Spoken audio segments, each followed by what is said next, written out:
A very important update for you, UK universities could take 620 million pounds hit from international students levy. UK government ने अपने immigration white paper में एक proposal introduce किया है, that is 6% levy on international students tuition fees. Immigration white paper basically एक official document होता है जिसमें गवर्नमेंट अपनी फ्यूचर इमिग्रेशन प्लान्स की और चेंजेस की एक ब्लूप्रिंट देती है। और लेवी मतलब एक एक्स्ट्रा चार्ज जो यूनिवर्सिटीज को हर इंटरनेशनल स्टूडेंट्स की ट्यूशन फीस से गवर्नमेंट को देना पड़ता है। HEPI मतलब हायर एजुकेशन पॉलिसी इंस्टीट्यूट के एनालिसिस के अकॉर्डिंग इस लेवी से यूके यूनिवर्सिटीज को अराउंड 620 मिलियन पाउंड का लॉस हो सकता है, that is very very huge. अब इससे एक चीज तो क्लियर है कि यूके के लिए ग्लोबल हायर एजुकेशन मार्केट में कम्पीट करना थोड़ा मुश्किल हो जाएगा, specially against the countries like Australia, Canada and US. अब इस सिचुएशन में UK universities like university college London, Kings college London and university of Manchester को लॉस तो पक्का होने वाला है, बिकॉज यूसीएल में अराउंड 42 मिलियन पाउंड्स, मैनचेस्टर में 27 million pounds and KCL that is Kings college London में 22 मिलियन पाउंड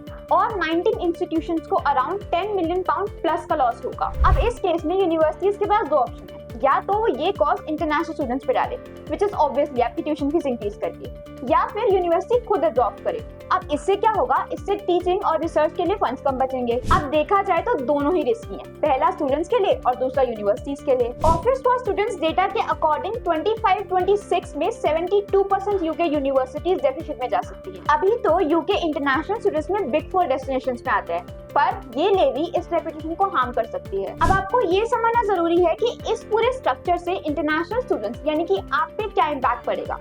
देखो, पहले तो आपकी ट्यूशन फीस इंक्रीज हो सकती है, दूसरा आपकी स्कॉलरशिप्स कम हो सकती हैं और स्मॉलर यूनिवर्सिटीज में आपकी कोर्सेज और सीट्स कट ऑफ हो सकती हैं। यार अब यूके गवर्नमेंट क्या करती है, कैसे करती है, इस पे तो हमारा कंट्रोल नहीं है, but there are something that you can do and you should do if you want to study abroad. Shortlist multiple countries, अगर by chance UK less affordable होता है या इस पूरे स्ट्रक्चर से आपको मेजर इंपैक्ट पड़ता है तो आपके पास एटलीस्ट बैकअप होना चाहिए। You can consider countries like Canada, Australia, Ireland, USA etcetera. पर अगर आपको यूके ही पढ़ना है या आप ऑलरेडी फाइनल कर चुके हो तो एक बार यूनिवर्सिटी की स्टेबिलिटी चेक कर लेना, मतलब यूनिवर्सिटी खुद में फाइनेंशियली स्ट्रांग होनी चाहिए। Third is plan your finances realistically. अगर ट्यूशन फीस या लिविंग कॉस्ट में थोड़ा सा इंक्रीज भी आता है तो आपके पास बैकअप ऑप्शन यानी कि सेविंग, लोन्स उस अकॉर्डिंग अरेंज होने चाहिए। Next is strengthen your application, ये तो बहुत ही इंपॉर्टेंट है, and stay updated on new policy change. इसके लिए तुम हमारे चैनल को सब्सक्राइब कर ही लो, because we will make sure that सारी इंपॉर्टेंट स्टडी अब्रॉड न्यूज, कैसे तुम्हें अपने फाइनेंसेस मैनेज करनी है, कैसे अपनी एप्लीकेशन को स्ट्रेंथन करनी है, ये सारी इन्फॉर्मेशन तुम तक आती रहे। And let us know in the comment section कि इस पूरे न्यूज को लेकर तुम्हारी क्या ओपिनियन है।